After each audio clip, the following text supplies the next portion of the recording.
Sorry, I'm just shiting on the entire history of ancient Egypt there, Stephen. And their accomplishments. But we'll never hear about that, will we? Well, hello and welcome into the, what are we calling this, Stephen? The MBE podcast. We're finally get a There you name. go. I think you suggested it, and I thought, you know what, that's fine. The MBE podcast, Stephen, but we discuss, and it's more conversational, this stream, than the news or entertainment related thing we do at the start of the week. This is a bit more relaxed. We break down some things that are close to our heart or just relevant pop culturally. And today we're going to be discussing AI, Stephen, and the pros and the cons. Is it a danger to humanity in a creative sense, or could it be used as a tool moving forward? That's where we're going to dive into it in terms of film, in terms of gaming, TV, music, everything really. And Stephen, this is something that's pertinent. Certainly over the last week or two on YouTube, even with us and what we do on YouTube, it's pertinent AI, because over the last year or so, the game has changed in terms of reaction and breaking down and constructive criticism channels on YouTube, be it music, film, TV, where they have been leaning heavily, these multi-corporations, these producers, these production houses, on AI algorithms to crack down on the use of copyrighted content. And there's no human touch, it's all very disconnected. And this is a whole other conversation, but I suppose it kind of connects in where you can use AI as a tool for good and for bad. And with no human touch, you've just got these companies claiming videos left, right and centre, regardless of the integrity or the intentions of the individuals. And YouTube wash their hands with it. So there's another aspect of AI right off the bat that we're probably not even going to speak about, where it's invading even the space we're in, if you can call us in a space, because we are small fry, of course. But no, Stephen, it's something that's going to become more and more of a talking point as we move forward in time, and it becomes even more advanced. I've been mucking about with this stuff for the last few days on a really basic level. It's remarkable, Stephen, you do it with your job. It's remarkable how intuitive it is, how easy to access it is, and just how advanced it's becoming. It is. Some of the stuff it's doing now, even a couple of years ago, would have been unfathomable. So, John, I think in terms of our introduction to AI, it was probably maybe about 3 or 4 years ago. Yourself, Kevin, and I used to use this sort of modulator. It was a very basic thing, and it was some of the best sort of creations, came about on that in terms of things that you could never think of, because it was the machines were still learning at this point in terms of your prompts and your descriptions and what you were looking for. We spent hours of amusement just looking at each other's creations and stuff like that. That was 3 years ago or something like that, and it's came such a long way. But I know that in terms of tonight's sort of discussion, it's going to be more about content creation and ownership and where it's going to go and that kind of thing. But I think it's important to understand our viewpoint on AI as well in terms of the pros and cons of it. Obviously, in terms of creating art, if you like, creating anything, it's concerning in terms of songwriting and song creating. And I know we'll talk about obviously some of the YouTube channels, John, and YouTube videos that we've been watching over the past few weeks.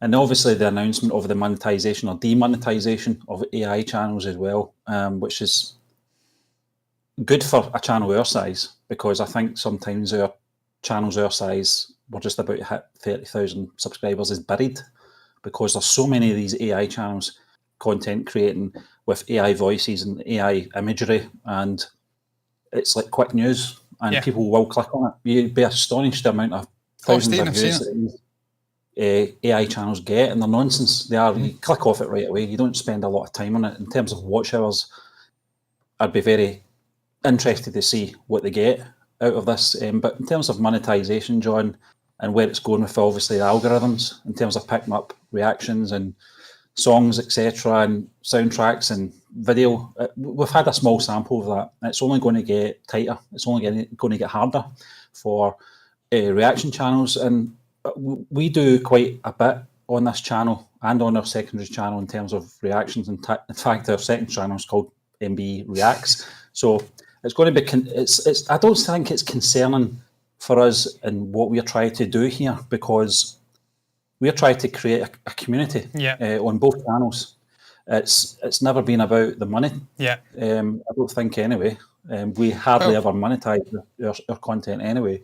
So it's not really a big issue for us. There's channels out there that rely on it heavily, and they've been doing so for the past 10 years. It's became a job to them. Yeah. So I can understand the concern there, and it's only going to get tighter, as I said, John. But in terms of where I sit with AI, professionally and personally, I can see the pros and cons of it. It's a great assist tool for so many things. In terms of what you talk about creatives, you can see old photographs being brought back to life. You can see old photographs being brought back to life in the terms of video animation. Yeah, some of that video It's stuff. Fucking weird. In terms of, we've seen old World War One footage from Peter Jackson being utilised in such a tremendous way to capture that moment in time, and give us filling in frames, missing frames, and almost putting you in the picture in a sense, and things like that. I think AI is very good for restoration, assisting. John, we use it for spell checking as well. It's even for the most basic things. If you want, our articles on our website are all spell checked by AI to make sure they're going out as best in the best sort of. Wish we had that 5 years ago. Yeah. 8 years ago. So it's there for that. It can assist with perhaps maybe you're looking for some ideas for a headline or that kind of thing, or a topic of conversation. By the way, this topic of conversation tonight has not been processed by ChatGPT or anything like that. This was something that was sparked because of the demonetization on YouTube and what it's going to have that impact on so many AI channels. So it's we're AI, we're not real. Well, who would create this shit show? Well, I've been creating some shit shows in the last few days. What you need to do is grab a sort of fucking salt container from behind just to prove you're not AI, Stephen, because Stephen's in his kitchen at the moment. Yeah. I can see it behind you. That's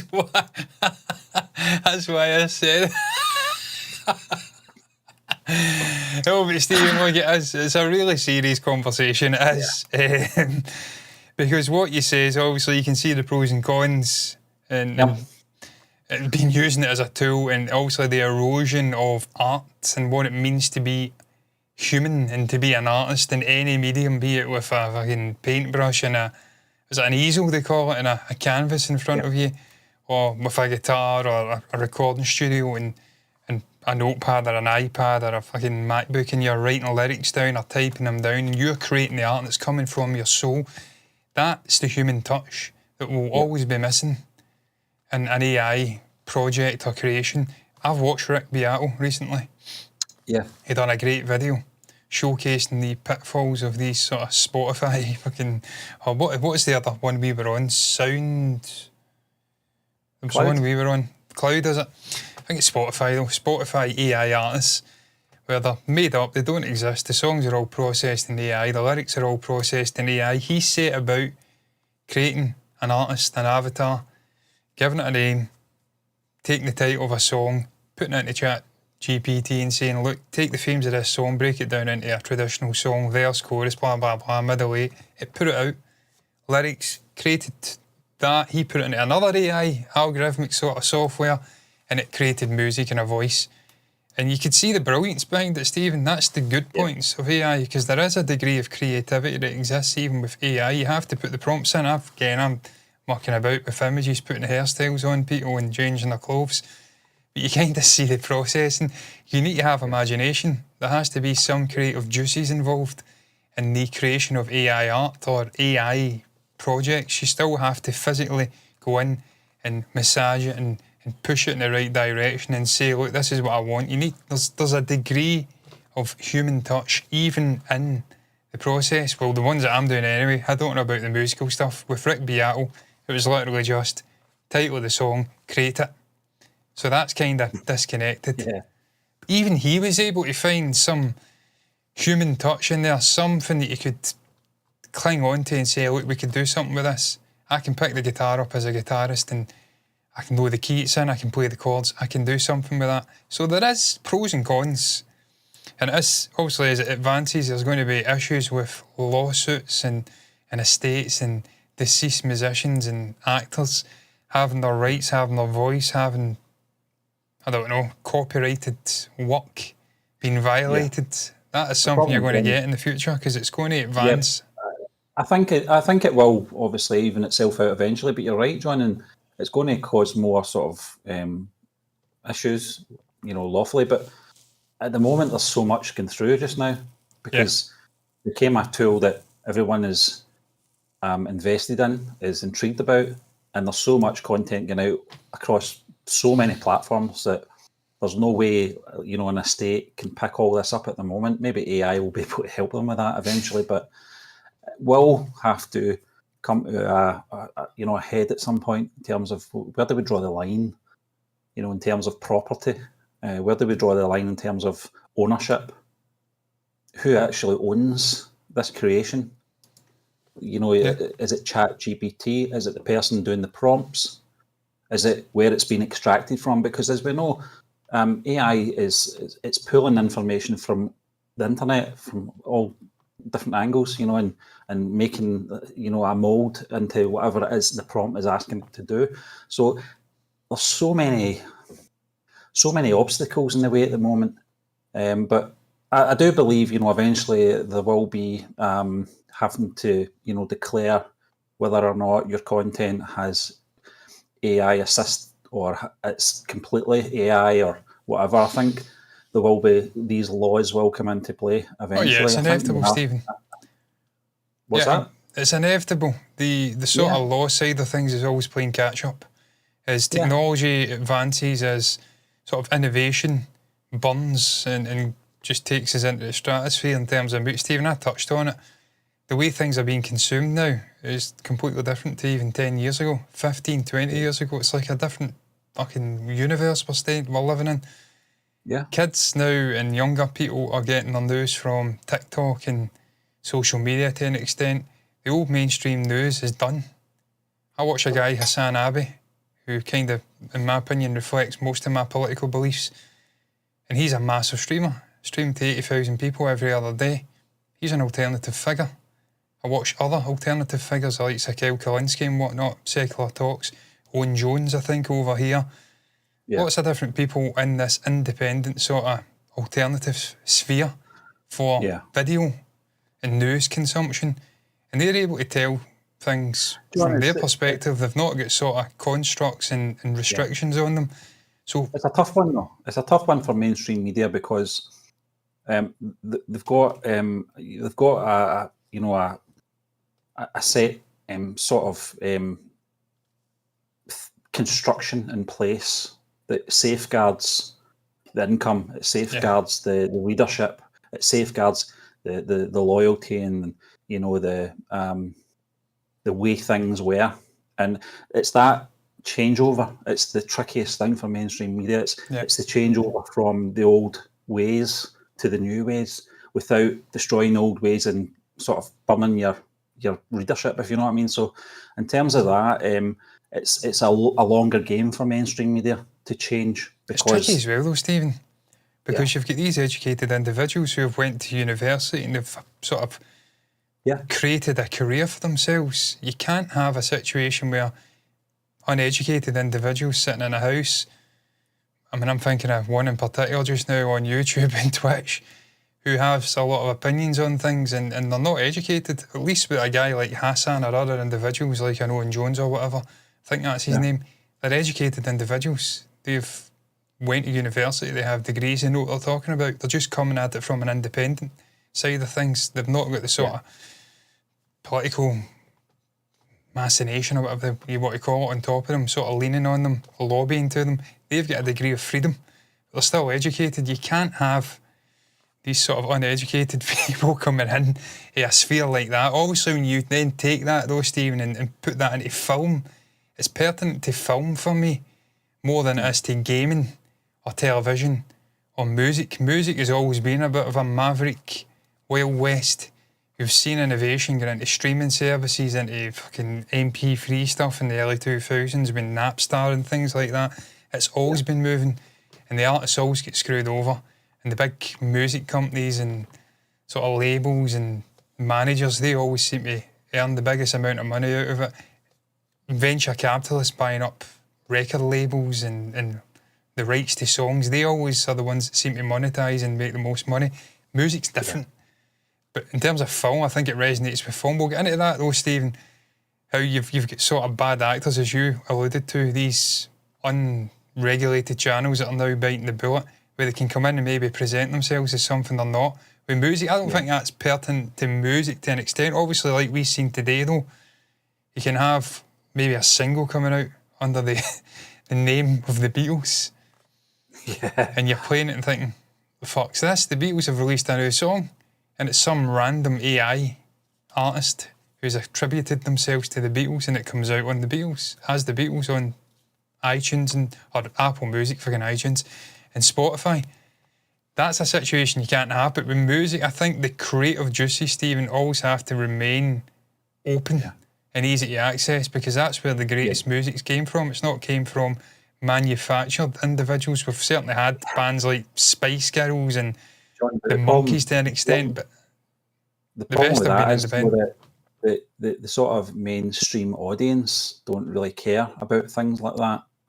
They don't, you see that. You see tens of thousands of people going to see like the Spice Girls back in the 90s and stuff like that. They don't care where the music came from. They don't care if the voices, I'm not saying the Spice Girls for a minute were, altering their voices through technology. I don't know that. I think they've definitely But auto-tuned. in terms of auto-tune, I mean, that's a pretty normal thing these days, I suppose, to get the best performance, in a live sort of set. But what I mean by that is that most people don't really care about that. Obviously, I'm not saying everyone. You and I both love organic music. We love to find out where it came from, what was the inspiration behind the song, what made them change that from maybe an alternative track that we've heard, a bootleg series. How did they change that line? That's the kind of things we really like to think into. We take dives into certain musicians like Bob Dylan, you with Neil Young. I just don't have Neil Young. I'm not having him at all as an artist. Don't get him. I think he's a bit of a fucking I do myth. like a couple of songs, John. And you know what, Stephen? It's not just my opinion. My point being, obviously, Eric Clapton and George Harrison there agree with is me. a lot of people out there that like us, appreciate that sort of side of things, but the masses don't really care about that, unfortunately. They don't. No, but see it time and again when they're filling out 60, 70,000 I know. And Stephen, it's the way that modern music is. Modern music is just innovating to just being fucking painted by numbers bollocks. Some of the stuff that's in the charts, you're like, what the fuck is this shit? Dreadful. So I suppose you could, I mean, that's why I'm saying it's not really pertinent to music for me, for a multitude of reasons. The sort of rise of AI, I don't think it's going to make a blind bit of difference to modern music. If this came out 50, 60 years ago, it would have been a lot more damaging, when there was a lot of human... Yeah, I know, but there was a lot more human fucking ingenuity and creative brilliance spewing out from the likes of Johnny Cash, the Beatles, the Rolling Stones, Led Zeppelin, the Kinks, fucking David Bowie, Elton John. All these incredible artists were really creating special art, brilliant, sort of deep, introspective lyrics. Some of them weren't deep or introspective, but they were brilliant lyrics nonetheless. If you were to have introduced AI back then, and look, if you believe some people, the fucking governments have had access to all this technology and they're reverse engineering it and drip feeding it out, that's a whole other conspiracy theory. I can't say I agree with that or not. But if you were to have introduced it then, you wouldn't have got all that brilliant human brilliance. You wouldn't have got all that unique human brilliance. Yeah. English, John, English, son. Now, I think the well's run a bit dry, Stephen. I was watching another shot today, and a guy says essentially he thinks music is, you just can't create any riff or any piece of original music now without stepping on someone's toes. You try to create an inspirational riff based on the Smashing Pumpkins or whatever the fuck they're called. I don't know the name of that band. It's not from my time. Yeah. Organ, yeah. And he ended up recreating a variation of a Stereophonics riff. And then he discovered that your man from Stereophonics was also trying to create a Smashing Pumpkins inspired riff and come up with the same riff in a slightly different key. So, I mean, you're always going to be trodden over old and musical, I don't know what you call them, chord changes and just structures of songs. It's impossible to recreate new songs without going back to Yesterday or Let It Be or whatever the one it is. It's been replayed and reimagined 600,000 times since it came out. But with music, Stephen, I don't think it's as much a problem. With AI, there's always a degree of maverick personalities in there that are going to push the boat out in terms of innovation. They will use AI like they used other things in the past, be it auto-tune or something else. Fucking Cher had one of the greatest voices of all time, and she'd done a song with auto-tune. That was pushing innovation. It's always a process, though, isn't it? You know, with music, it's always a process. It's always forever changing in terms of how you construct a song. But film is different. Film's always been made the same way. Yeah. The technology has always changed. Whether that be the cameras, sound, you know, sets, and it's visual. Screen, all the technology, it always evolves. But in terms of the process, it's always actors in front of a camera. Exactly, it's visual. But that's going to change, you know, and that's the concerning thing. Well, you can't. That's where I would have big problems with AI in film. I think that. But Steve, we'll get into that in a second. We'll get into film because that's the big one, really. Out of the ones, gaming again for me, not as much an issue. Gaming's as a visual experience, a visual medium, but it's not real. I mean, it's artificial. It's artificial characters in an artificial environment. So you could take AI and put it in. I mean, it'd be jarring. Some of the AI art is on point. Some of it's terrible. We've already seen it utilised in film with the Late Night with the Devil or something. I think it was the show banners. And there was another one came out as well where they used it and people were up in arms.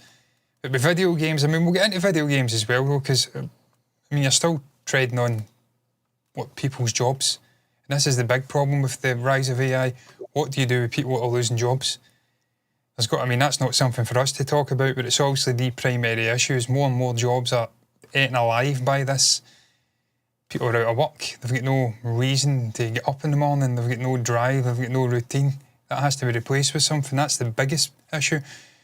But the only issue I'd have in music, Stephen, is what we've kind of alluded to in this little outline we've got, that you've got artists like the Beatles or a Kendrick or a Drake or a Taylor Swift to some extent, or even older ones like Elvis who are long gone, being imitated and the music being bastardised and put out in a different vein like we've had with some of these channels, which we've enjoyed, Stephen, to an extent, because you've got to take maybe a more recent Paul McCartney song and reimagine it with his younger voice, and you get to hear the melodies within the brilliant songwriting. It's all still there with Paul, just he's older and get a more fragile voice. If you were to use a younger version, though, you get all that brilliance. It's still there with Paul. But I don't mind that happening if it's Paul McCartney doing it and he's made the creative choice. It's emotional to you, John. It's emotional. You've got emotional ties to that particular band and the members of that band. And it's when you have that box set that you've had since 2009 with all the albums and the singles, you get to the end. There's an end point.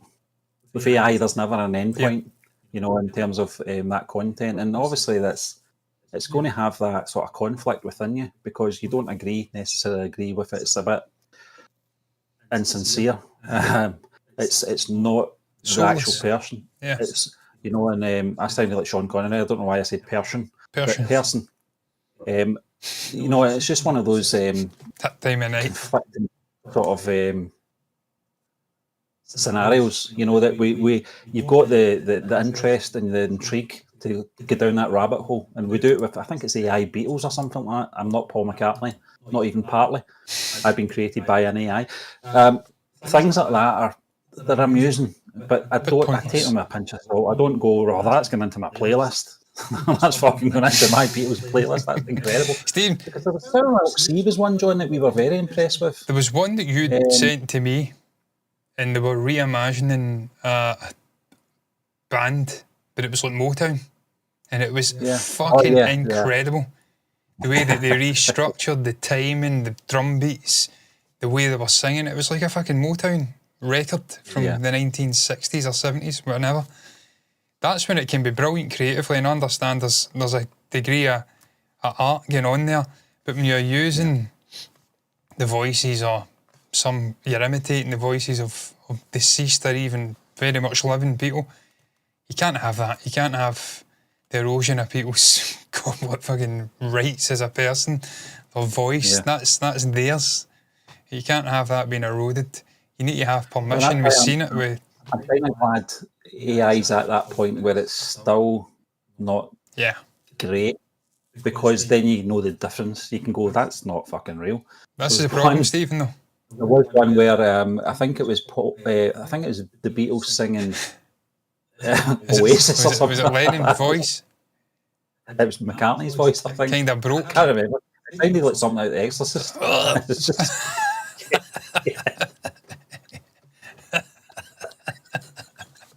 Yeah, it's kind of like... Wait a minute. So he was thrown up in the middle of the deck. In the comment section at that very point was the moment Paul McCartney died. Replaced with Billy Campbell. It all connects back to that other podcast. And at this point, this is when Paul McCartney died. Yeah, it's funny. But Steve... I'm glad there's a degree of, bad AI out there. But it's going to get to the point, though. It's going to get better. It's going to come to a point where you'll not be able to differentiate between what's real and what's not, and that's when it becomes dangerous. That's why they have to get some sort of regulation in and lay out parameters for what is allowed, what's not allowed. When it comes to literal human beings and bands that have came and went, you can't have people coming in when it's indistinguishable and creating random songs and saying, oh, this was the Beatles. I love this one from 1966, and then people will just take it because they're that fucking young, they don't remember. And then you're destroying the integrity of the actual artist. So that's where it's a dangerous game. But in terms of music creation moving forward, I don't think it's that much of an issue for younger, inspiring or aspiring musicians or singers. Stephen, as I alluded to previously, people are getting news and accessing things completely different to what they were 20 years ago. This is just a natural evolution. And we've seen it, people are lazy, man. They won't go and pick up a newspaper, they won't even read an article, they'll watch a 10-second video on TikTok and they get their news from there. The next evolution in terms of music output is people putting something into AI and getting them to come up with a song. Then they don't even have to write the song. They can tweak it here and there and add their own independent little touch in.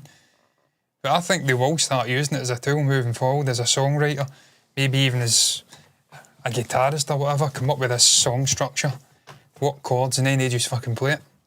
They can come up with a solo or something like that on the hop. I don't mind AI coming up with demos and stuff like that to inspire, and then the artist can shape it and form it into their own thing, because it's still then get the human touch. If it's going that way, I'd rather they just did it organically if I want to have an ideal world, but it's not going to happen because there's so many opportunists out there. I've seen it in university, Stephen. There's kids putting in, fucking writing essays and they're taking sources from AI. I mean, I'm sure the teachers are switched on, but you're already seeing that opportunism in schools and in universities and colleges where people are using AI to try and get further on than they perhaps would be. They're doing it to also save time as well, so they can do other things with their time. I don't know, smoking weed or I don't know what they do with their time. Doing something else that isn't writing out a 10,000 word essay. I just wish it was out when I was younger, because it'd have saved me a lot of fucking time as well. But Stephen, it's going to be a natural evolution. The younger generations won't know a time when there wasn't AI, and it's going to get better and better and better. The way it's exponential, the way it's improving. And it's just going to go from strength to strength, from the video sort of side of things, the music side of things, the art side of things. Art's a whole other thing. We've not really listed that, actual art. Like that, I think, is the most endangered species out of all the sort of artistic fields, be it TV, film, gaming and whatnot. Actual modern art and just painting stuff. Yeah, I mean that's in big. I mean, obviously, you're still going to have the people who genuinely love art. Are not going to turn their nose up at a human being creating something special for AI. But in terms of internet and the internet and its consumption of AI, I've got a fucking painting on my wall here of a Labrador that looks the exact same as my dog. It's multicoloured, almost in the theme of the Obama thing, Yes We Can painting. That's AI, man. There's no way that isn't AI. But you offset it, I have got a John Lennon portrait created by an actual artist. I've got a Gandalf created by an actual artist. I've got a Star Wars Dual Sunset created by an artist, and a great political sort of message created by an actual local artist. So, I mean, you've got to let me off if I can have one fucking AI picture that looks like my dog. So, I'm living, breathing proof that there is room for AI art, but there's still room for human art in there. So it's all about balance. You're always conflicted by whatever form of art it will be when it comes to AI, because some things you'll care about more than others. And in terms of, I know we'll go into film in a moment, so I'll exclude film for the moment anyway, John. But as you said, in terms of art, you're always going to still have people who are passionate. You're still going to have people who it's their life, and that will always remain. But as time goes on, it's history. It's the concerning thing. It's really, muddying the waters with music, and with writing as well, in terms of stories, and novels and that kind of thing. Where it's going to go with that as well. If we're being honest, John, in terms of things like novels and stuff like that, we don't really, as I'm not speaking for the entire world here, but just as laymen's, we're not writers in terms of writing stories and stuff like that.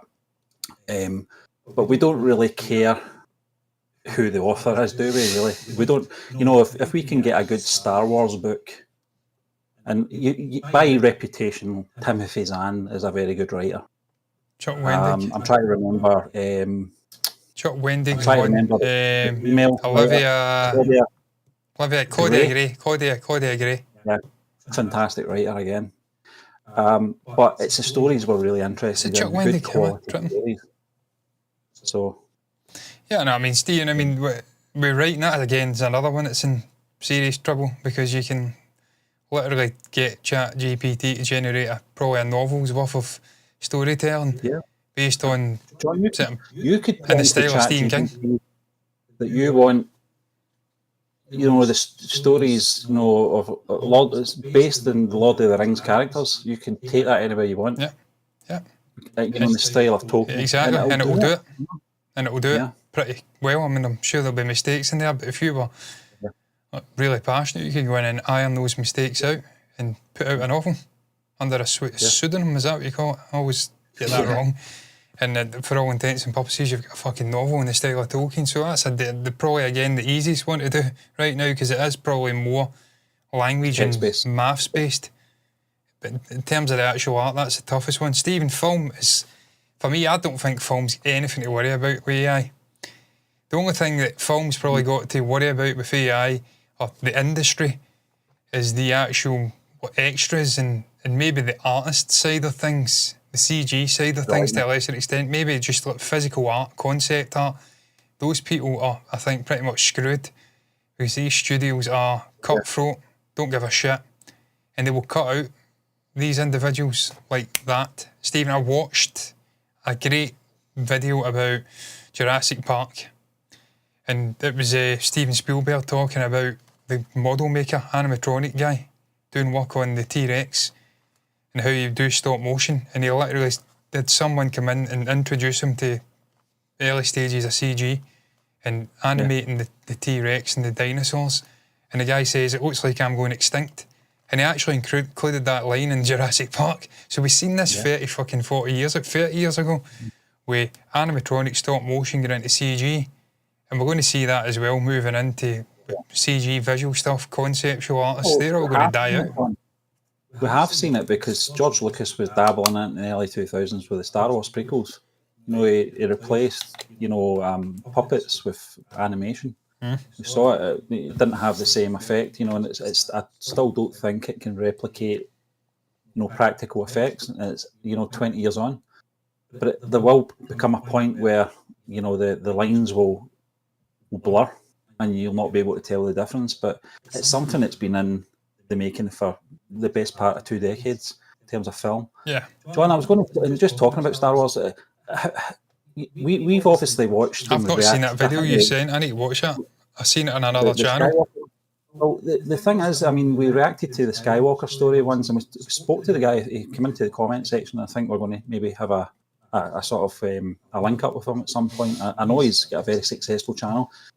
The impact that it's going to have in these sort of channels that are creating the legacy stories, they're almost like a visualization of the expanded universe books. These things, and they're phenomenal to watch, John. But there's a place for that, Stephen.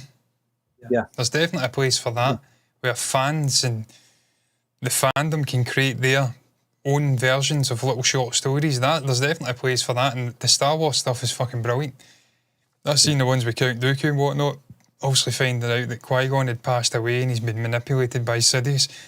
That's outstanding. Obviously, it's still jarring because they can only run it for a certain time and they have to piece it together, and it's not quite right. But that's very early nuts and bolts versions of this. This will evolve and you'll be able to create one seamless sort of 20-minute short movie or whatever. I think there's a place for that. But in terms of actual mainstream feature-length films, I don't think we're ever going to see a full feature-length film devoid of human touch or acting. Because the human eye and brain will not accept it. We can see something's wrong. It might be a tiny little, almost imperceptible issue, but immediately you'll get uncanny valley. It'll take you out the film. So it takes out the film, John, and it takes the emotion away as well. Yeah. And one of the most engaging parts of any film watching is emotion. It's having that connection with the performance. And AI can do so much, but in terms of you knowing that that's not a real person has an effect. Because I don't have the same effect on animated films for emotional moments as I do with a real person. Because, as you said, it's uncanny valley. And it's I'm not saying I don't care for the characters in animated films, because I've watched and reviewed so many of them and I've really enjoyed them. But when it comes to the emotional moments, they're not the same. Apart from Toy Story, that was pretty good. On you, but not the same as real life. Yeah. It's ironic though, Stephen, because I mentioned stop motion obviously dying out, but there is still a couple of people who keep it going. Leica Studios, there's a couple of other ones. Yeah. Guy that done Creature Comforts, Walsh and Gromit. Always forget the name of that. The production company. But it's funny because they almost impart more emotion into the films than the actual animated stuff that's replaced them. Because I think I like it. Have you not seen Toy Story? I know, I says that there. Literally said that there. I think it's Kubo and the Two Strings and things like that. Great animated stop motion movies. And I don't know, it's something because I said that it will have an impact, but not the same. Yeah. No, I mean, Stephen, if you're fucking human at all and you're not a sociopath or like narcissist with personality disorder, if you're watching a human being having a moment, even be a dog or something in a dog film, if it's an actual tangible living person, you're going to connect more to that because you can empathise with what's going on. You're going to struggle to empathise with a fucking computer-generated character. Even if it is a really emotional moment, you may get emotional at it, but not to the same extent. There was that Harrison Ford one. It had the CG dog, and I couldn't get into it at all. Yeah, what was that called again? Oh God, what was that called? Sure. Yeah, it was the one with the sleigh. Yeah. And but then you had the Dennis Quaid one. I think had you bawling in tears. Was that? That was a real dog though. The art. Was you talking about the art of driving? Well, that's my point. Yeah, that's my point. A dog's purpose, dog's life. Yeah, a dog's purpose. Yeah, and that was a real dog. Because it's you've got that connection, you can relate to it, and you know it's a real dog. Dog's the same as my dog, Stephen. That's why. It was a red retriever, so it's like you've got me right away because I've got a fucking red retriever. If it was a recreated CG version of a red retriever, John, it would have an impact on you, of course, visually, but it wouldn't have the same. Steve, this is going to be controversial, what I'm about to say here, because I know there's people who love animated stuff. Wine. What's that? I like wine. I like wine. I didn't until you really get me introduced to it. I got introduced to it when I was way too young. It put me off. White wine. Still maintain white wines. I like champagne, but white wine's fucking shit. Red wine's where it's at.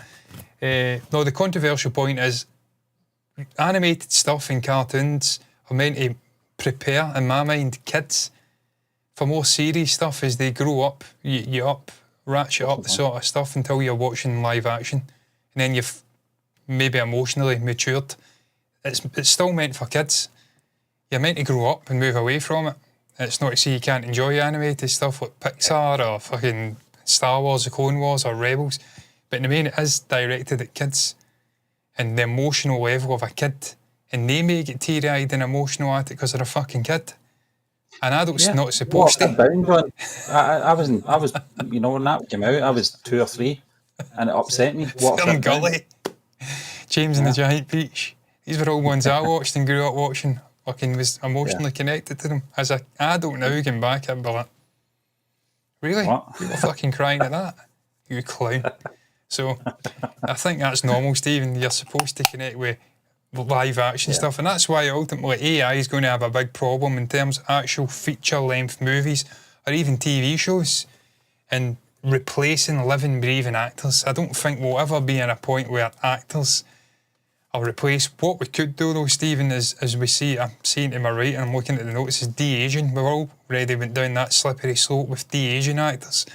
I don't have an issue with de-aging actors if they're living and breathing. I don't even have an issue with introducing a character in if it's absolutely essential to a story, even if they're long fucking dead, like Grand Moff Tarkin.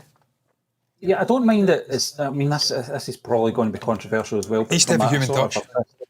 In sort of budget point of view, a lot of studios that have got limited resources. I don't know if it's Corridor Crew, I can't remember, but I watched a video where they CG'd extras in to the background walking down a street. That puts people out of jobs. I get that. But for smaller sort of studios that don't have the budget to employ extras for very short scenes, I understand the need for those sort of tools to get their visual representation of what they're trying to achieve in that certain sequence. And in some Indian films, absolutely fucking necessary to introduce CG extras, because those motherfuckers, they want to become the star of the show. They're looking into the camera and just interfering with the actual scene. It's like, come on now, you're meant to melt into the background.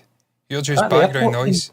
It's like, it was an airport scene, wasn't it? Looking right into the camera and try to steal the show from the main actor. Wouldn't be hard. It wasn't a great scene. I can't remember the film. But sometimes that's... it was. It may have been Sarkar. That wasn't a great film, to be fair. It really wasn't. It definitely was Sarkar. It wasn't his best. Nothing to do with telepathy, but the film itself, awful. In terms of de-aging, Stephen, I don't mind it. I don't mind the de-aging. I think we're getting to the point where that's been done enough times that people are accepting it. As long as there's a human touch there and the actual actor is there, or an actor, English, John, A-N before an A, son, come on. Fuck me, you were good at English back in the day. Good at England back in the day. Don't know about that, son. You were good at English back in the day. Let's get back into that mental space, John. An actor, as long as an actor is behind the performance, even if you're putting the likeness of another individual who's passed away, if it's essential for the story, no issues with it. What I don't want is what we discussed a couple of weeks back, Paul Walker coming back in a Fast and Furious movie when he's been dead for over a decade. Not essential to the story. Don't do it. It will be devoid of emotion. It will be fucking terrible. Forget about it. James Earl Jones, Stephen, I think in terms of that explanation, or that sort of example you done on the notes, I don't even have an issue with that. If you've got a scenario where a character is established and someone with a legendary and incredibly unique voice like James Earl Jones is attached and synonymous with that character, it's essential, even if he's passed away, that you continue on using that voice. I think in terms of those scenarios, that the studio will have to lock down the actor and permit it, which I don't know if it's still the thing, but when obviously Rogue One came out, we were all under the impression that Lucasfilm had the permission of the Peter Cushing estate, and then it came out a few months ago that they didn't. Oh, did they not? So I think in terms of the James Earl Jones, I totally agree. I think no one else can do that voice. No one else sounds like James Earl Jones. And anyone coming in would be doing an impersonation and it wouldn't be that good. It's such a unique voice. It's almost like try to, impersonate Roy Orbison. Yeah. It's just something that I was trying to do that you see earlier. impersonators, and it's not that. It's good, but it's not Roy Orbison. Barry And it's the Steele, same with James Earl Jones. Anyone coming in with a deep voice and try to imitate Vader's voice, it's only going to be an imitation. So if they've had a conversation with James Earl Jones, obviously when he was still working with Lucasfilm, then it's fine. They can do these things. One of the things that bothered me about Rogue One was James Earl Jones' voice was older. Quite weak. They could, if they had the technology, they've got it now, they could de-age that voice. Yeah. So it sounds more like A New Hope's. Because it sounded very breathy. That's ironic. Could it explain that though? He was maybe having a bout of hay fever or something. Or did he have hay fever in Mustafa? On Mustafa? I don't think there's any plants in Mustafa. Maybe it's all that smog and sort of lava juice flowing in through his vents, and it's choking him up. He has to get a dehumidifier or something. Yeah, exactly. That's probably what it was. He's probably had his annual or his daily back to tank session. That's why he was cranky and he was setting about poor Krennic. Something you'll never hear uttered again. The word poor and Krennic in the same sentence. Guy was a twat, a likeable twat, good to enjoy as a villain. One of those villains you can get behind until he bites the bullet, but he's not poor in any way. Stephen, it surprises me what he says about the Tarkin, the Cushion estate, not having permanent Tarkin estate. Fucking Naboo. That's good one. He was from a planet not far from Naboo, not from Naboo itself. I should know that, I read the book. It surprises me. I would imagine that George would have some sort of... I'm saying George, he's not involved at all, but I'm sure historically he would have locked down the likeness of Tarkin as a character with Peter Cushing there. He might not have been given the green light to use Cushing as an actor, but in terms of the likeness, we know that he locked down the likes of Carrie Fisher, Harrison Ford and Mark Hamill and whatnot. Their likeness, he owns the likeness of their characters.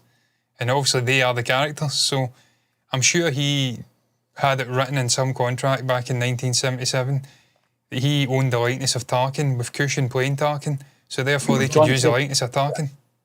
It says here, a legal battle is ongoing regarding the use of Peter Cushing's digital likeness in Star Wars film Rogue One. A company called Tyburn Films Productions, which claims to have had an agreement with Cushing, giving them control over his image, is suing Lucasfilm, part of Disney, and others, alleging unauthorised use of his likeness. So it's a third party. Yeah, I remember this.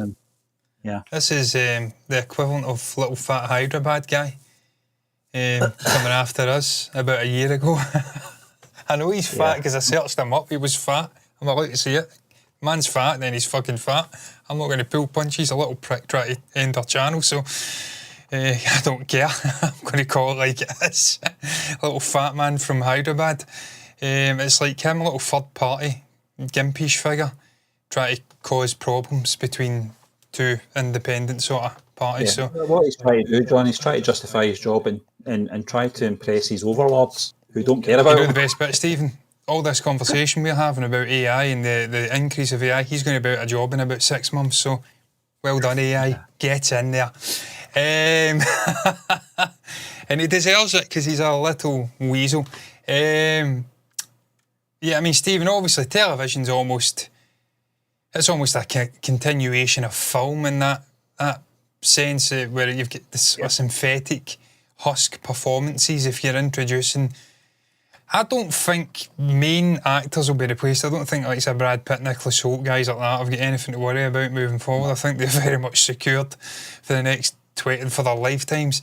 But in terms of, like you alluded to, extras and background actors, I think they may have a bit of issue in certain circumstances. I think it comes down to, Stephen, the directors in the end and how much they want to fight for these people. I know there's unions and we've had strikes over these issues, and also the last producer strike, I think it was over the issue of AI and replacing background actors and whatnot. So there is people willing to stand up. Ultimately, I think the studios will win out in the end because it's just inevitable. It's the immovable, unstoppable force against it. It's not an immovable object. The unstoppable force will fucking win out in the end. AI will get better. These studios will want to cut costs, and it will be the little guys that get cut. It's not going to be Brad Pitt. You're not replacing him. I keep saying Brad Pitt. He's 60 odds now. His time's nearly up in terms of a leading actor. Nicholas Hoult, Timothée Chalamet, guys like that, they're not going to be replaced. But where I think their saving grace will be is these sort of last bastions in the film industry, the likes of Nolan and Villeneuve and guys like that, who are sticklers for tradition, sticklers for practical on-set shots or shoots. They're not going to want to introduce CG or fucking AI to anything. They'll try and do it the old way. And I think I've got faith in the younger generations, certainly the Zoomers and maybe even Alpha coming up, where they're almost getting back to grassroots and doing things differently to the slightly older generations like myself and yourself and even the boomers who are still hanging about. They're almost rewriting the rules and doing things differently. And I could see them shucking all this box and wanting to do things the traditional way and then getting into the industry. I think AI will have a structure on the way studios are ran as well, because perhaps, you know, that technology will get to the point where they're reliant on studios for not so much the distribution. That will always be a thing. But in terms of the way films are made, with the appropriate software for certain scenarios, it really depends on the person as well. I think the likes of, you mentioned Denis Villeneuve, is a strong character. He's got a strong persona and he's headstrong as well. And James Gunn as well. You know, it really depends on whether or not the filmmaker's a soup taker or not. You know, and he bow to the studio overlords, you know, and just accept everything they throw at him. But it really just depends, John. But I think in terms of character, in terms of upcoming filmmakers, you're right. They are going back to the basics ways of filmmaking, and not having that heavy reliance on CG or green screen as much. You have to use it at times for budget constraints. I get that, because it's the studios that is the thing they do hold, is the control over the budgets. But you know, we never know. It's a never-changing landscape. That's the thing, John. We don't know where it's going to be in the next 20 years. But I don't think films get too much to worry about. Stephen, I just think about my niece. I'm not going to say her name because it'd be weird. There's crackpots on the internet, but consuming music via vinyls and stuff like that. I know she's going down a K-pop route just now, but dabbling with vinyls, and the younger generation are going back to sort of ways of process or like consuming music that have not been done in 20, 30 years. So they are trying to go against the grain, maybe being inspired. I think that's a thing with humans in general. As time moves on, the sort of, not immediate past, but not the distant past, it's like sort of, they only get back so far. So we went through the whole 80s phase, now we're going through the 90s phase, where the younger generation are obsessed with the 90s or the 80s. So they're almost want to go back and do it like their idols done then, or people in that time done things, and they done things differently. It was practical and whatnot. So I've got hope that younger generations will save the background actors of the future. But in terms of actual acting, the real actors, I'm not talking about Kenny Baker and guys like that here. I'm talking about like Tony Daniels and guys like that. Did you hear that? You know what? Tony Daniels actually done. I don't know who it was. It was Alan Tudyk. Had a great story about Tony Daniels. Where he says, "I heard you were playing the new droid character." He's like, "Yep." And then he came up to him in the premiere and says, "You bastard," or something like that. He said, "You bitch," or something like that. Something along those lines, because he liked the performance, but he didn't have to put the suit on. He was jealous of it. So yeah, I mean, I don't mind Tony. But the real actors are not going to have an issue. No chance. In terms of like creation of film's a totally different ballgame. So just by, I mean, you could have scripts, I suppose, done by AI, but fucking, there's enough great script writers and whatnot out there. We don't need that box in film. I don't think that'll be as big an issue. I'm sure some people will welcome it, but it's not going to become prevalent in film. I'm pretty confident in saying that. Gaming, Stephen. I hope so, John, because, you know, over the past 10, 15 years, there's been this reliance from studios in reboots and sequels. And there's not been enough original creations. So, you know, the studios are getting lazy over the last 10, 15 years. So I don't know. I really don't You know. might get originality coming back. It's kind of original. As original as Fucking AI can be. get on ChatGPT, Stephen, and write a script in the ways of fucking, I don't know, Stanley Kubrick. Your other guy, Alfred Hitchcock, bring back the old ways, bit of originality, none of these quasi-sequel and reboots of long dead franchises and just the same old shit getting retold again and again. Again, you can go down a rabbit hole with that, but look what Edgar Wright's doing, The Running Man. Yeah. By all accounts, someone commented they didn't do the original source material justice in the original Running Man movie. They deviated from it quite a bit, and now Edgar Wright's actually bringing out one that's it was a fucking great film. far off state. It's always the case. It is it's Stephen King, isn't it?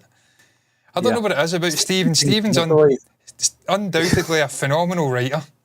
Yeah. But I don't know what it is about this guy. He always seems to get butthurt when people deviate from his vision, but inevitably when they do, it's a fucking incredible film. Stanley Kubrick, The Shining, one of the greatest horror movies of all time. Guy hated it.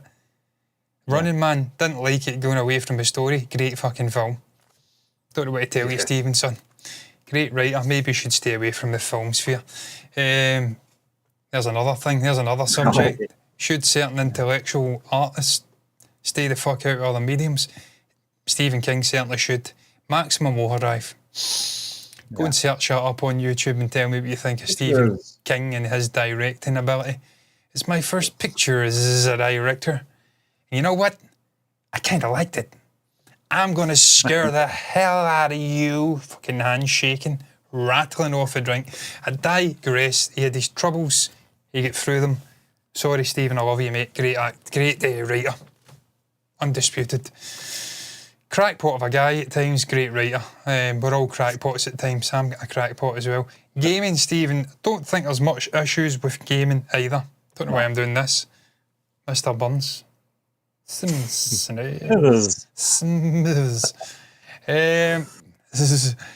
That's fucking Jeff Goldblum. Oh man, that guy, that impersonator. Fucking love him. Need to go and watch him again. AI in gaming, Stephen. Gaming's a tricky one because gaming, it's on a sugary peg. There's too much political bollocks getting introduced into gaming now as well. They're doing the same thing. It's like the whole story that Lennon and McCartney, what was Lennon, told about the Rolling Stones going down their own independent music label route and bringing all these financial people in. They're doing Apple, I can't remember what he said. They're only going and doing what we did, they're doing Apple again or something like that. It's like, that's what it's like in video games. They're doing the same thing Hollywood did 10 years ago, 5 years ago, 2 years ago, over-politicising video games. No one can be arsed with it. They just want to go in and have some escapism from the world, man. They don't want today's ills and political fucking stories being brought into their escapism time from the real world. So stop doing it. So they're on a sugary peg in terms of the creative output of video games. We could actually improve it with AI, I think. Yeah, the thing about AI and gaming is, in terms of gaming as a whole, and has always been, it's a form of escapism. Some might say the same with film and not so much music, but in terms of gaming, it's always been a way of escaping sort of real life to an extent. But what we're trying to achieve in gaming as well is try to recreate it into being like real life. So there's a bit of a conflict there. But that's a whole other conversation. Yeah, I mean, that's a whole other really conversation. People don't like that, Stephen. And I kind of agree that things are becoming too realistic and it's ruining the experience of gaming. I think we need to get back to the sort of, I don't know, the styles of older games where it was clearly a video game and it kind of, there was a disconnect. I don't know, I think there's always a want though, wasn't there? Yeah. You know, I don't know about you, John, but just as a gamer growing up in the 80s, you always wanted it to be as realistic as possible. And at that point in time, you thought, well, this is fucking so real, you know, and then you look back and it's like 2 colours and lots of blocks and it was terrible. But at that point, your brain hadn't evolved. It couldn't really imagine what it could be. But no, I think we all, in terms of gamers, we strive for the realism in games to a point till you're like, I can't really tell the difference between this being, maybe a sort of movie sequence within. GTA is very good at it, Yeah. but it's got to the point now where you're like, that looks kind of real. I'm not getting the same enjoyment out of that.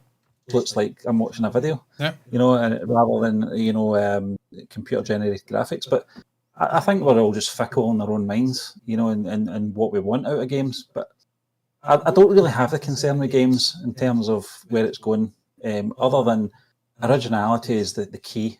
Because, as you said, we're just regurgitating the same nonsense over and over again. Especially with sporting titles, it's just the same thing. I can't tell the difference between FIFA 24 and FIFA 25 other than the strips have changed. There's no difference. The gameplay is exactly the same. The animations are all the same. I wish we could get AI into to correct Celtic Park in it, because for fuck's sake they've butchered it. Jesus Christ, man. It's like a gap like that size between the top tier and the bottom tier. It's like that in real life. It's like, fuck is this? It's like the Eiffel Tower. It's a fucking science centre. I don't know what it is actually. So I big. don't know how to do that. 3D modelling. Not really sure. Sort that way. I remember you had this 3D modelling graphics program you had in the early 2000s. Yes. I used to create football stadium. Yeah. It took me like a year. What a fucking loser I was, honestly, when I look back.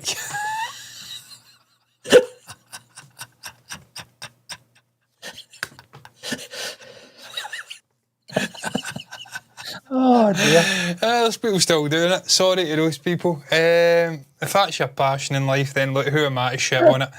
I've discovered things like the guitar and whatnot, and I play the guitar reasonably good at it. I'd rather do that. You clearly haven't. It's animated. I'd rather play the guitar, I'm not going to lie. Learn a Johnny Marr number like I did last night. It's fucking painstakingly putting pixels together to make a stadium that nobody gives a shit about.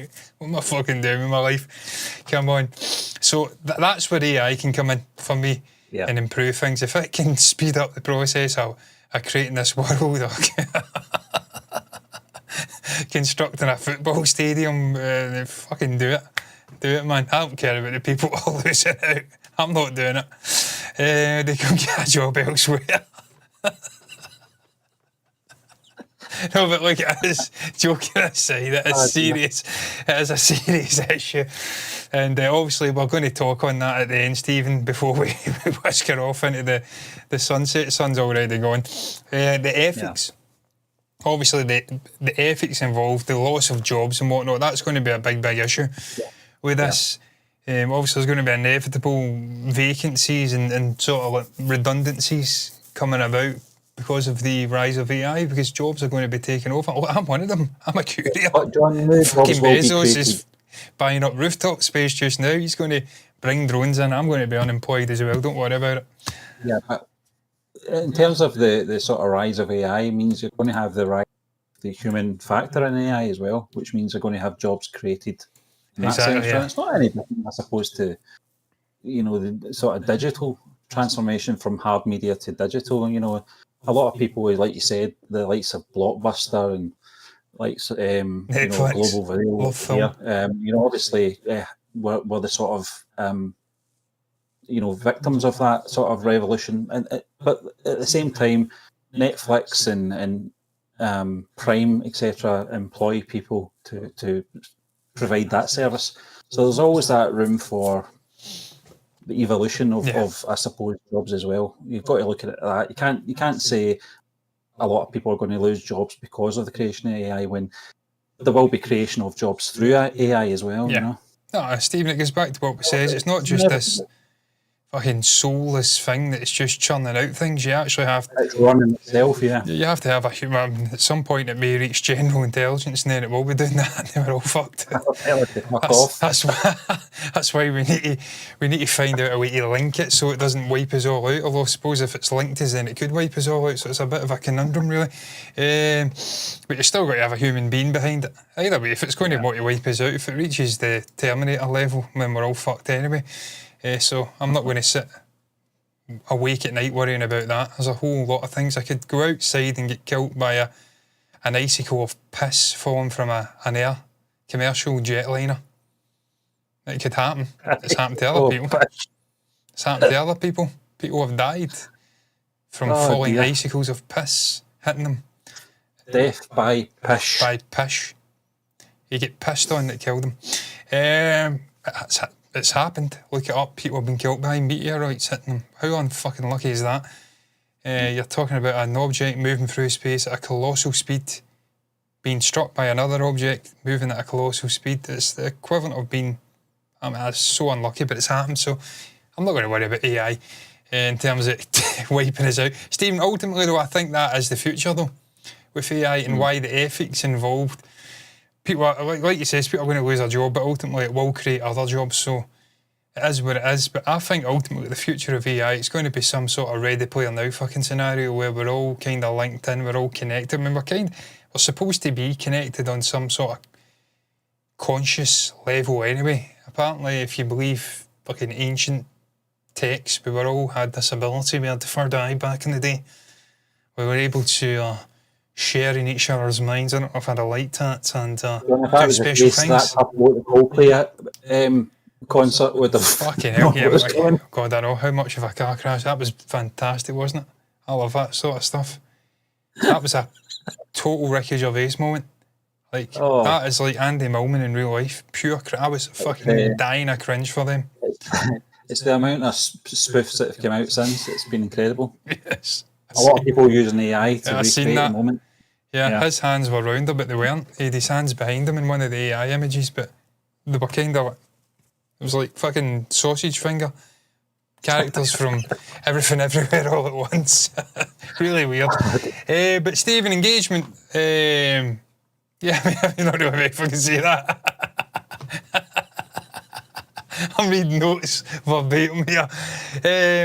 Yeah, I mean, ultimately, I'm not worried about it because I'm not in any of these industries. So I don't really give a fucking shit. I care more about bald-headed Bezos buying up rooftop space at the moment because he's going to kill us all. If it's not the drones putting me out of a job, it's the drones that are going to be killing me by dropping a TV on my head. So that's more my concern at the moment. In terms of gaming, it could be improved by AI. I genuinely believe that because it's that fucking poor and lifeless right now. I mean, it's that bad I'm playing a game that's about 8 years old and I've got no real will to go and play any other one. That one you sent over looks all right though. But it's quite... Yeah, it's incredibly done. But really good.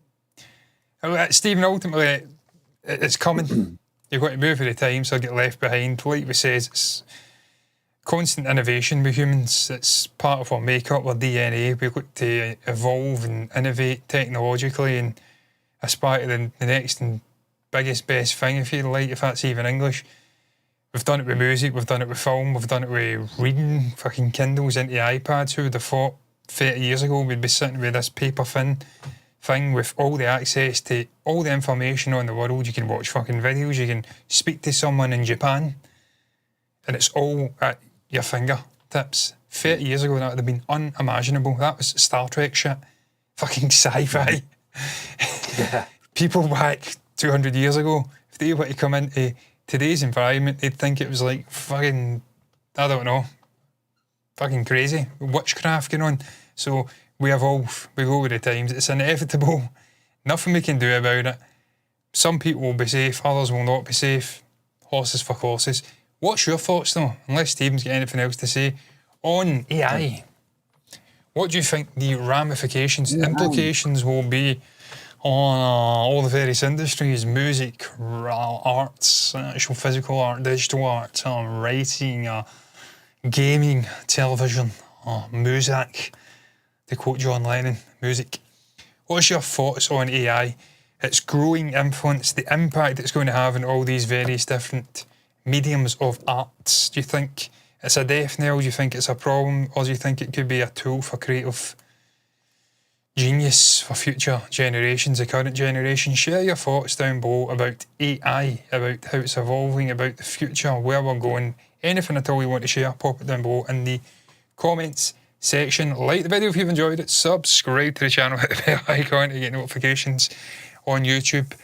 Follow that notifications button over on Twitch to see us live over there as well. What's left to be said is thank you for watching us. Thank you to Jew7 by the way for the comment.